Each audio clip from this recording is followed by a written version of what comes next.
Hey, and welcome back to Beer Geek Beer Reviews. As you can see, today's beer happens to be another holiday brew.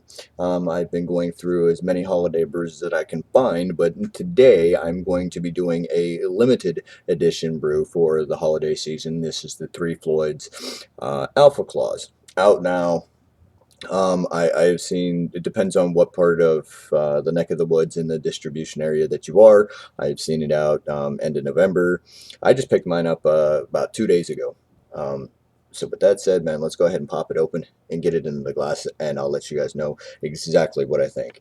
Um, as I pop this open, this happens to be not your everyday style of a American porter.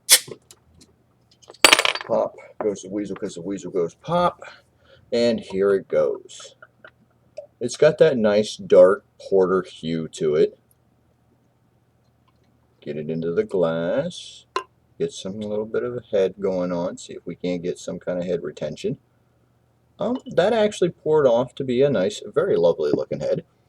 Wipe off here so we don't get anything on the labels. And here on the bottle it says Alpha Claus is an Alpha King's festive cousin. A big American Christmas porter brewed with English chocolate malt, Mexican sugar, and of course, tons of strange American hops. Cheers. I did a little surfing because I wanted to know what kind of IBUs I was looking at because I really don't like a lot of hops in my dark beers. But I did find that it's somewhere around the low 40s to high 30s. So, I mean, it's going to be a little bit hoppy, but it shouldn't be too bad.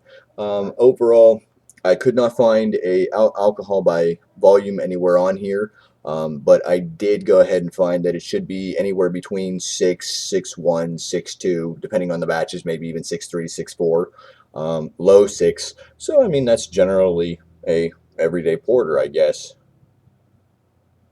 Some hoppage here. Let's go ahead and get a look on it.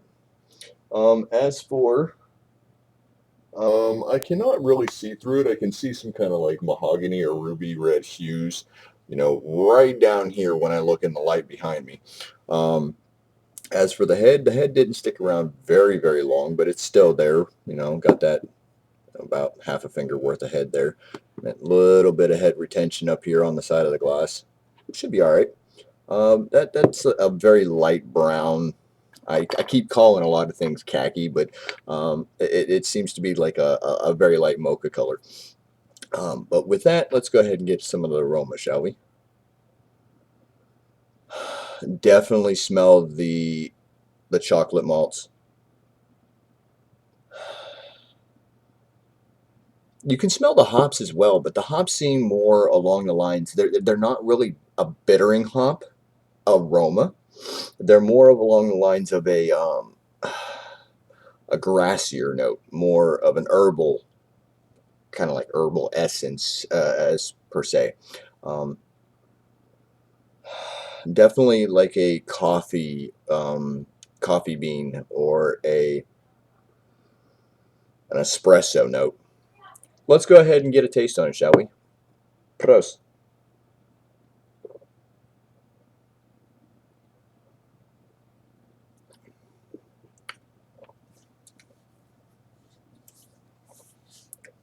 Hmm. Not bad. I mean, to me, easy drinking. It's got probably a low to medium mouthfeel on it. Uh, Flavors are just what they describe here, especially on the side of the bottle. I mean, you're getting a little bit of that funky, sugary note going on in there as well. Um, it's smooth. It's a little creamy. Um, what else can I describe it? It's got that chocolate going on there. It's got the coffee going on there. The hops, not so much. I was actually thinking that I was going to get more on the hops than what I really did. That one's for free. Excuse me. But I'm actually pleasantly surprised about this. I am I'm actually really surprised about it.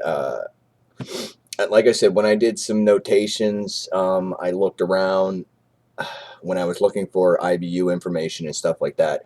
I did come across a few comments. I tried not to read anybody's comments, but some things stick out. Like a sore thumb. Everybody was calling it, a hoppy. They were getting hops.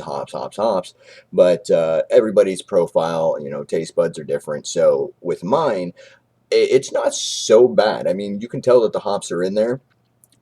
It actually reminds me more along the lines of a just kind of like a hopped up English dry porter, because it does have a dryness to the finish to it. But overall, I mean, I would have to score this if I was giving it a rating at all, not because of how limited it is, but how good it tastes. I would have to actually put it up in the high 90s because of the fact that it's really good. What could I do anything different about it? If I was to give the brewers or people at the brewery notations on my preference, I would probably add in some Christmas spices, not too much. Don't go overboard with cinnamon, ginger, nutmeg, allspice, that kind of crap. A little bit of clove, maybe a little bit of cinnamon, maybe just a hair of nutmeg, because if you use too much nutmeg, it goes overboard. Um, or more along the lines of a Christmas spice that not many people use. Maybe some spruce tips. Get it going on. Get you thinking of a Christmas tree. But the way it sits right now, yeah, I'll take it any day of the week. If this beer was out all year round, definitely would drink this all year round. But with that said, man, peace, pro, Stews, and as always, rate, comment, subscribe. Thumbs up if you liked the video, thumbs down if you disliked it. And as always, hey, man, leave your notations down at the bottom. I love when you guys comment, and I'll see you guys again later, man. Life is too short. Drink great, amazing craft beers. Peace.